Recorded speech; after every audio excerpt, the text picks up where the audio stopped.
बिस्मिल्लाहिर्रहमानिर्रहीम। आज मैं आपके सामने एक ऐसी कुरान करीम की आयत करीमा कि जो अल्लाह तबारक व तआला के अर्श के ख़ज़ानों में से एक ख़ज़ाना है। जब ये आयत करीमा नाजिल हो रही थी तो 70,000 फरिश्ते इसके साथ में ज़मीन पर उतरे। ये एक ऐसी आयत करीमा है जो इंसानियत के लिए सुरक्षा कवच है, हिफाजत का बेहतरीन किला है। लेकिन बहुत से लोग ऐसे हैं जो आज भी आयतुल कुर्सी की फ़जीलतों को नहीं जानते हैं। आयतुल कुर्सी हर इंसान को, मुसलमान को याद होना चाहिए और अपनी ज़िंदगी में उसका मुख्तलिफ़ औक़ात के अंदर पढ़ने का मामूल भी होना चाहिए। हदीस शरीफ में आता है कि जो हर फ़र्ज़ नमाज के बाद जो शख्स आयतुल कुर्सी पढ़ता है, अल्हम्दुलिल्लाह मेरा भी कई सालों से ये मामूल है और मैं अपनी ज़िंदगी में इसका तजर्बा भी करता रहता हूँ कि इसका फ़ायदा क्या होता है, इसकी तासीर क्या है। पढ़ने वाला इसको अच्छे तरीक़े से महसूस करता है।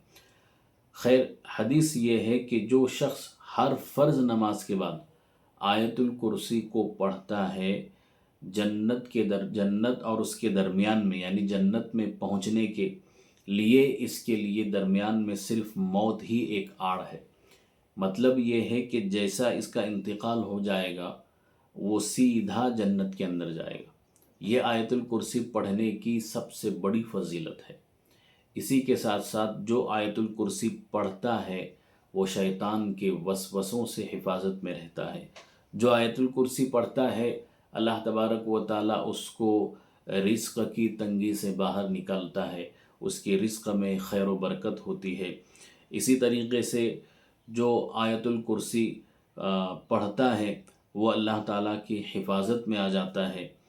आयतुल कुर्सी रात को जो इंसान पढ़ता है वो सुबह तक हिफाजत में रहता है और जो सुबह को पढ़ता है वो रात तक हिफाजत में रहता है। इसी तरीक़े से एक नमाज के अंदर, फ़र्ज़ नमाज में अगर आयतुल कुर्सी पढ़ते हैं तो दूसरी नमाज तक वो हिफाजत में रहता है।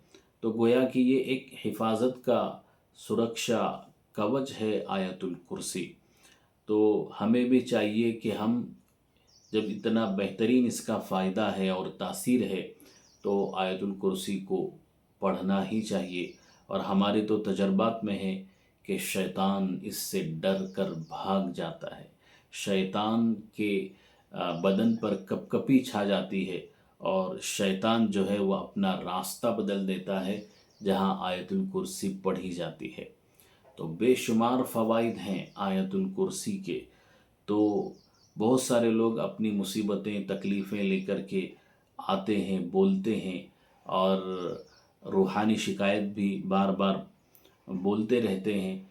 तो मैं ऐसे हज़रात से कहता हूँ कि अपनी ज़िंदगी में, अपनी ज़िंदगी के मामूलात में आयतुल कुर्सी को शामिल कर लें और जितना मौका मिलता है हमें पढ़ते रहें। अगर कोई शख्स 313 मरतबा उसको पढ़ता है और जो दुआ मांगता है, जो भी दुआ मांगी जाती है 313 मरतबा पढ़ने के बाद वो दुआ कबूल होती है। इसके लिए आयतुल कुर्सी का मामूल हम अपनी ज़िंदगी में बनाएं, उस पर अमल करें और जब भी मौका मिले तो मुझे भी अपनी दुआओं में ज़रूर याद रखें। अस्सलामु अलैकुम व रहमतुल्लाहि व बरकातुहू।